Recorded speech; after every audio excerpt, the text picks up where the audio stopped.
I got down on my knees and I accepted that I had a problem. My Bowflex machine and working out, I find that my pain gets a little better, but I can't sit here and lie to you and say that I don't still have pain in my back, because I do. When you look back at the titans of American football who crashed down to earth, hardly anyone brings to mind such sheer, unadulterated power quite like Earl Campbell did. They called him the Tyler Rose, but he ran like a runaway freight train, smashing through defensive lines like a man on a mission and leaving nothing but wrecked tackles and broken records behind him. Yet, hidden behind the Heisman hardware and that gold jacket from the Hall of Fame, a shadowy demon was waiting to swallow up the very guy who looked like Superman on Sundays. The cracks in the foundation started showing up right when Campbell should have been enjoying a victory lap at the end of his career.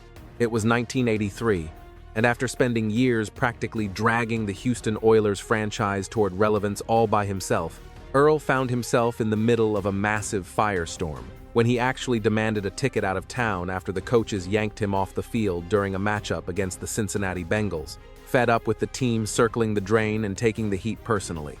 That game on November 6th, 1983, against Cincinnati, turned into the ultimate boiling point, severing ties, not just with the season, but with the very organization that had pinned their hopes on him as the #1 pick back in '78. The Oilers got absolutely smoked, 55-14, and Campbell, sick of shouldering the blame for a sinking ship and feeling disrespected, finally snapped. He didn't mince words, saying he was sick of the weekly insults, people calling him washed up, saying he wasn't smart enough to read the gaps, or claiming he couldn't block or catch to save his life. That public explosion was just the tip of the iceberg, hinting at a much uglier mess churning away behind the locker room doors. Houston capped off that nightmare 1983 campaign with a miserable record of 2 wins and 14 losses, tying them for the absolute bottom of the barrel in the league. For a superstar who dominated the rushing charts for 3 straight years from '78 to '80, watching his squad crumble while people questioned his talent was a jagged pill to swallow. Asking for a trade was about way more than just gridiron strategy. It was a plea for basic respect and dignity after he'd poured his blood and sweat into that franchise. He finally got his wish and was shipped off to the New Orleans Saints on October 9, 1984, linking back up with his old boss, Bum Phillips. But let's be real, the magic of the Tyler Rose had largely faded by then. What everyone hoped would be a glorious comeback turned into a sad highlight reel showing exactly how much the grind had robbed from one of the sport's fiercest warriors. Hanging up the cleats didn't bring him peace, either. While plenty of pros stumble when they swap jerseys for business suits, Campbell's road to entrepreneurship was exceptionally rocky. He launched Earl Campbell Meat Products back in 1990, trying to spin his love for crafting sausages into a gold mine. And at first glance, it looked like a touchdown. The brand rolled out these killer smoked sausages and BBQ sauces that started flying off shelves all over Texas and even crossed state lines. But staying on top in the meat game is tough. In 1999, he opened a restaurant to hype up his products, but the whole project was basically cursed from day one. He planted Earl Campbell's Lone Star BBQ right on 6th Street in Austin, a spot that's legendary for bar hopping and wild nights. Not exactly the place for a quiet family dinner. Between the massive overhead and empty tables at dinner time, the place was bleeding money, and they finally shut the doors in February 2001 after the rent checks stopped clearing. That restaurant going under was just the first domino to fall. By 2001, both the eatery and the food company he'd started a decade earlier were staring down the barrel of bankruptcy. Texas Monthly broke the whole mess down in September of that year, explaining how a manufacturer out in Flatonia had to step in, absorb the debt, and restructure everything into a new partnership to keep the name alive. Campbell didn't try to hide it, admitting straight up in the Texas Monthly interview that he was completely out of his depth in that industry. He confessed that for the first time in his life, he'd hit a brick wall, an obstacle he simply couldn't smash his way through. For a guy whose entire legend was built on being unstoppable and bulldozing defenses, admitting he was powerless showed a rare, raw side of his humanity. But nothing in his retirement stirred the pot quite like the heat he caught in 2019 over his hot take on race and quarterbacks. While chatting with Kirk Bowles from the Austin American-Statesman, Campbell dropped some comments that instantly lit a fuse, sparking a massive debate across the sports world. He told the paper, referencing the starter at the time, Sam Ehlinger, that until the University of Texas wakes up and realizes they need a talented black quarterback to win, they're stuck, insisting it wasn't personal against Ehlinger. He argued that all the winning programs, and even the NFL teams, are led by black quarterbacks who can make magic happen out of nothing when the receivers are covered. The backlash hit fast and hard. The big lead slammed his take as textbook racism and pointed out he was factually wrong, listing guys like Trevor Lawrence and Tom Brady as proof that the theory didn't hold water. Pundits like Clay Travis jumped on social media to fuel the fire, arguing that the mainstream media was burying the story because it didn't fit their preferred narrative. Those words cut deep and did real damage, mostly because they came from someone who is practically royalty in Texas sports culture. But while he was fighting fires in the boardroom and the media, his body was quietly presenting the bill for all those years of violent collisions on the field. As the years ticked by, Earl's physical deterioration became impossible to ignore, a direct result of that aggressive, head-first playing style that left him with permanent damage he'd have to carry for the rest of his days. By 2009, doctors hit him with a diagnosis of spinal stenosis, a narrowing of the spinal canal that triggers excruciating pain, numbness, and muscle weakness. That medical news kicked off a downward spiral, leading straight into what was arguably the darkest period of his life after football. It was a cruel twist of fate. The guy who used to be a one-man demolition crew was suddenly struggling just to get from point A to point B.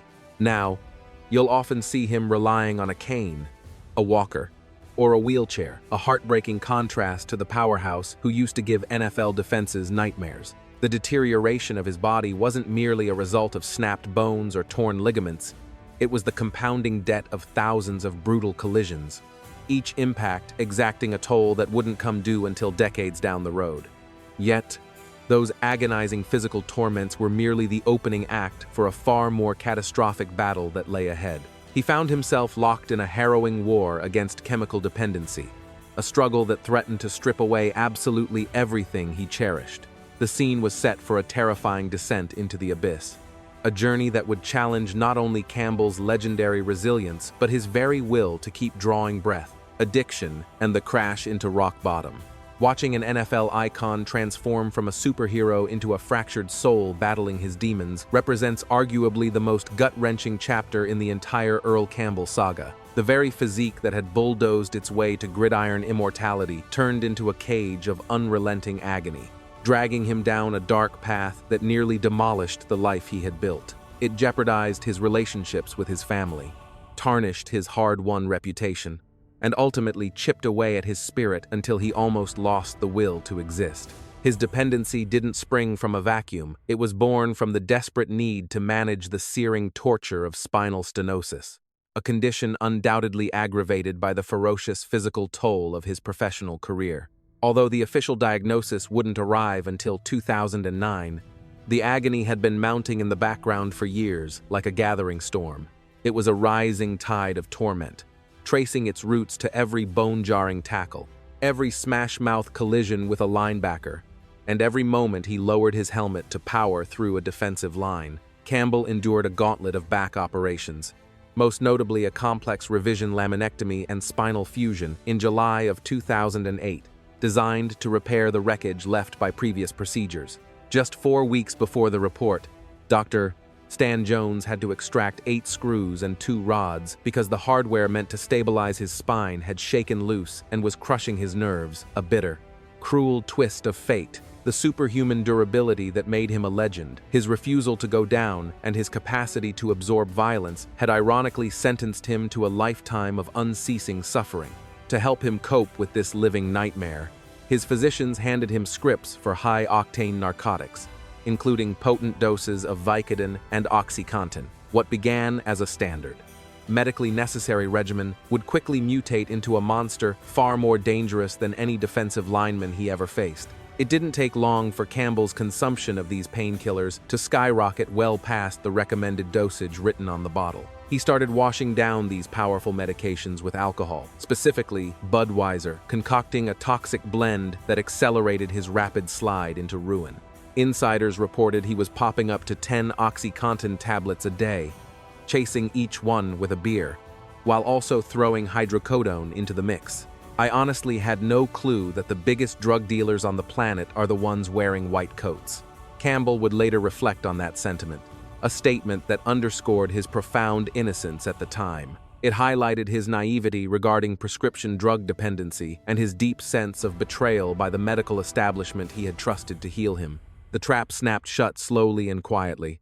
What started as popping an extra pill here and there on rough days gradually morphed into a full-scale addiction that hijacked his daily existence. The numbness and euphoria produced by mingling booze with the meds created a seductive loop that became nearly impossible to escape.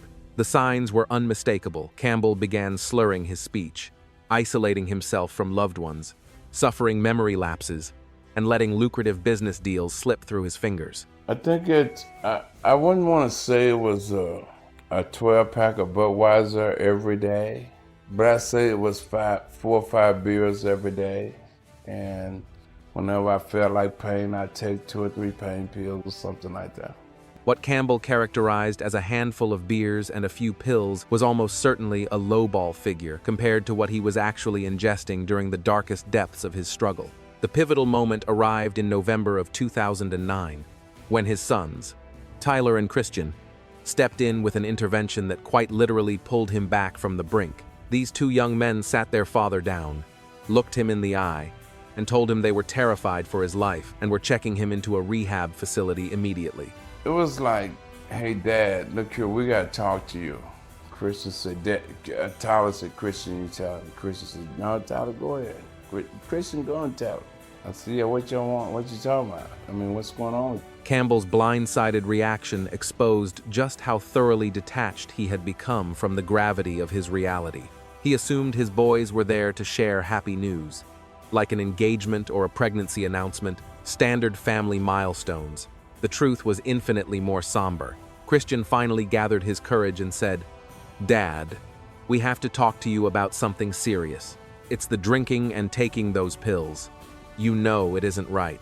I got defensive and said, hey man, listen, the doctor, he's the one who told me to take them. But Dad, you know exactly what you're doing, he countered. That's not the way to handle this. Then Tyler cut through the noise and laid the stakes out plainly. No, Dad, you're going to go get help because we have to stop this now. This isn't what we want for you. And you're going to mess around and lose everything. You're going to end up just like Michael Jackson dead. That comparison to the pop icon, who had passed away from an overdose just months prior. Hit with the force of a sledgehammer. It wasn't just general worry for his health. His sons were genuinely petrified that their father was on the verge of dying right in front of them. The subsequent drive to the barbershop following that confrontation turned into a heavy session of soul-searching for the football legend. Man, driving to get my hair cut. I felt about 2 inches tall. I felt like a complete failure in everything I'd ever done, simply because my kids knew the truth. I didn't give a damn about anything else in the world. But the fact that my children saw what was happening to me, that broke me. This brutal moment of clarity, seeing his own reflection through the eyes of his sons, finally smashed the walls of denial that had protected his addiction for so long. I looked at myself in the rearview mirror on the way to the shop and just shook my head, thinking, man, I can't believe I let it get this far. I felt like I stood for absolutely nothing, like I was just a total failure who had wrecked everything I touched. That rock-bottom moment led Campbell to check himself into a rehabilitation facility in Austin back in November of 2009. What was supposed to be a standard 28-day stay stretched into 44 intense days, a testament to how deep his recovery work really needed to go. Going from being an untouchable NFL icon to just another patient in rehab was a jarring, humbling reality check. When I first rolled up to that rehab center in South Austin, the staff started explaining the protocol, and I just wasn't having it. I looked at them and said, hell, are you seriously telling me you're going to take my phone? I need my phone. I tried to tell them, look, I have a business to run here. I have got to have it. But they made it crystal clear, not only are you giving up the phone, but you are not getting any mouthwash either. I got defensive and snapped. "Hey man, what the hell do you think this is?" That is when Tyler looked me dead in the eye and said, "Dad, honestly, you should be ashamed of yourself for acting like this." The real turning point, the moment the light finally clicked on, happened during a heavy group therapy session where Campbell experienced a massive shift in perspective. Sitting in that circle, he realized he had more in common with a heroin addict than he thought, forcing him to finally own his problem and fully commit to getting clean. It was the critical realization that addiction is the great equalizer. It does not care about your background or what substance you use that became the cornerstone of his recovery.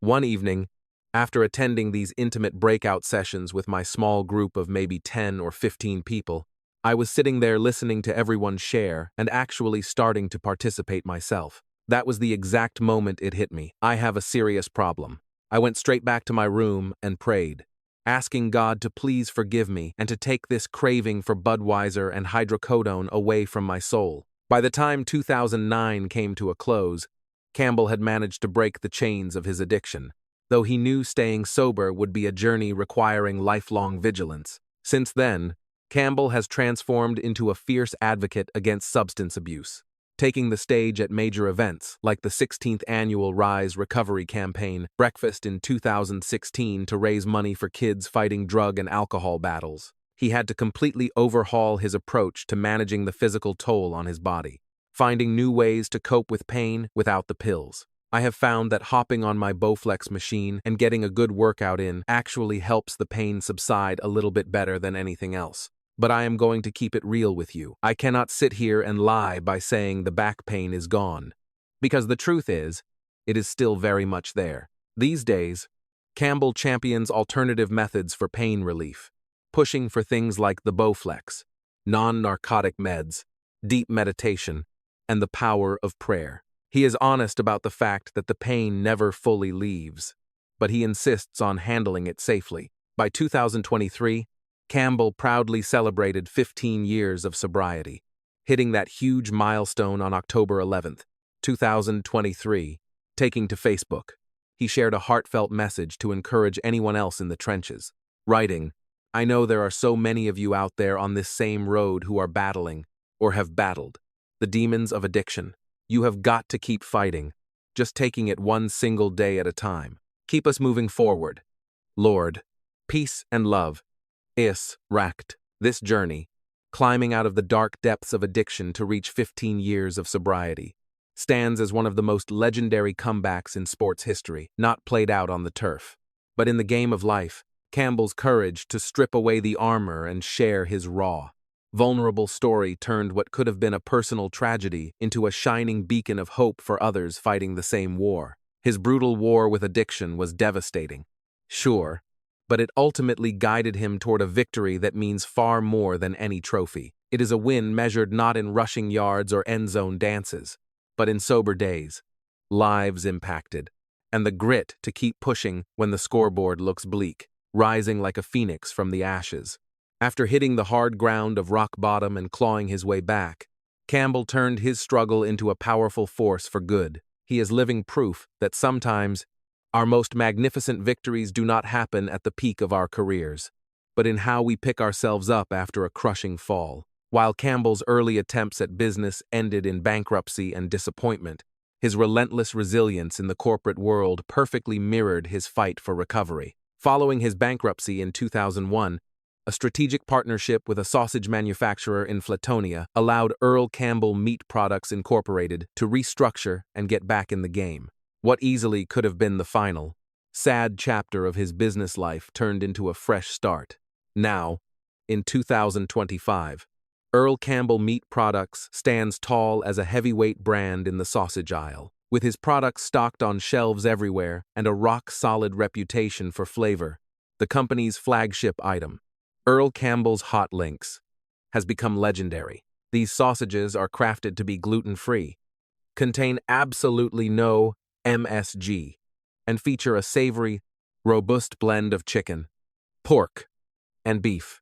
The business has seen explosive growth, securing its place as one of the top-selling hot link brands across the entire United States. You can find them in major retail giants like H-E-B, Walmart, Piggly Wiggly, and online at Amazon, making them accessible to just about everyone. A huge driver of this success has been Campbell's hands-on approach to marketing, brilliantly leveraging his NFL fame to build the brand's visibility. The fact that the company has thrived for over 35 years is proof of its ability to adapt, evolve, and flourish despite the early hurdles. Every hard lesson learned from those early failures, the shuttered restaurant, the bankruptcy that almost wiped him out, became the bedrock for a sustainable, booming enterprise, in a twist that proves his entrepreneurial fire never burns out. Campbell surprised everyone by launching a brand new venture. In March of 2025, he rolled out top-notch window cleaner and pressure washer, a fresh service business dedicated to making homes and businesses shine. A promotional clip on Facebook showcased Campbell getting involved, drawing a fun parallel between his aggressive style on the football field and his attack on dirt and grime. While it is too fresh to say if it will be a smash hit, the move highlights Campbell's undying spirit and his willingness to keep diversifying his portfolio. As of July 2025, multiple sources estimate Earl Campbell's net worth to be sitting pretty at approximately $25 million. That wealth flows in from various streams, including his career earnings from the NFL, the booming success of his meat company, lucrative endorsements, and his public engagements. Campbell keeps the income flowing with endorsement deals, including appearing in commercials for big names like Love, Chrysler, Dodge, Jeep. His dedicated work with the Earl Campbell Foundation and his steady schedule of public appearances also contribute significantly. Events like autograph signings likely bring in additional revenue, even as he manages the physical costs of his career, such as arthritis, foot drop, and spinal stenosis. Through it all, Campbell remains a vibrant, active force in both the business world and his community, refusing to slow down. One look at his bank account today proves he is sitting pretty, thanks to a killer business sense and a portfolio as tough as he was on the field. But honestly, the man's real legacy isn't the touchdowns, it is the second act of his life, where he has become a relentless crusader for mental health and addiction recovery. He is not just talking the talk either. He is down in the trenches mentoring kids, teaching them how to handle pain without pills, and passing on the gritty wisdom he earned the hard way. You can see his heart in the work he does with groups like Rise Recovery, like when he took the stage at their 16th annual breakfast back in 2016 at the Omni Hotel in San Antonio to raise big bucks for kids fighting to get clean. I got down on my knees and I accepted that I had a problem. By tearing down his own walls and showing his vulnerability, he turned a private tragedy into a lighthouse for anyone lost in the storm. He says straight up that he goes to AA. He shares his story without an ounce of shame, and he wants the world to know it is okay to ask for help. Then, life threw another curveball at the Campbell family. His boy, Tyler Campbell, was only 21 and playing college ball when doctors dropped the bomb that he had relapsing multiple sclerosis. Just like that, Tyler's roadmap to the NFL, following in his dad's legendary footsteps, was completely erased. But in true Campbell fashion, they didn't fold. They used that heartbreak as fuel to unite the family and tackle a brand new mission together. And let me tell you, the bond they formed is undeniable. Earl admits he was absolutely crushed and confused, having no clue what MS even was, while his wife was scrambling with specialists out in San Diego. Father and son teamed up to shine a spotlight on MS, effectively doubling Earl's impact as he fought for addiction recovery on one front and autoimmune disease awareness on the other. Earl says it actually glued them together tighter than ever because, ironically, he and Tyler were grinding through physical rehab at the exact same time. There he was, battling his own demons and body, while watching his son fight a whole different kind of war right beside him. He calls it a major eye-opener, truly understanding the sheer toughness it takes for his son to weather those debilitating attacks. Even with all this new work, the world hasn't forgotten what a beast he was on the gridiron. In 2019, he was named to the NFL 100th Anniversary All-Time Team, cementing his status as one of the kings of the sport's first century. That honor landed more than 30 years after he hung up his cleats, proving his game was so dominant it echoes through history. Then you have the Earl Campbell Tyler Rose Award, launched in 2013 to crown the top Division I offensive player with Texas roots, keeping his name synonymous with greatness. Presented by Sport Tyler. That trophy is not just about stats, it is a symbol of the character and grit that Earl has always stood for. We are talking about pure resilience and the guts to keep moving forward, which is why his story hits home for so many of us. He is living proof that being a hero isn't about holding a trophy over your head, it is about how you stand tall when life tries to bury you. The fact that he puts it all out there, the addiction, the failed ventures, the broken body makes his redemption story hit so much harder. When it is all said and done, Earl Campbell's biggest win won't be in the end zone, it will be his victory over the bottle, the bankruptcies, and the pain. As he moves into the winter of his life, he walks with the heavy, earned wisdom of a man who has touched the sky and scraped the bottom of the barrel, realizing the fights that matter most are the ones with no spectators. It is the quiet decision to stay sober today, the grit to keep pushing, and the bravery to tell your truth so someone else doesn't have to suffer alone. His life teaches us that while we can't stop the blitzes life sends our way, we have total control over how we block and pivot. And that response right there, that is the true mark of a champion. If you dug this story, go ahead and click one of the boxes on your screen to keep the inspiration flowing.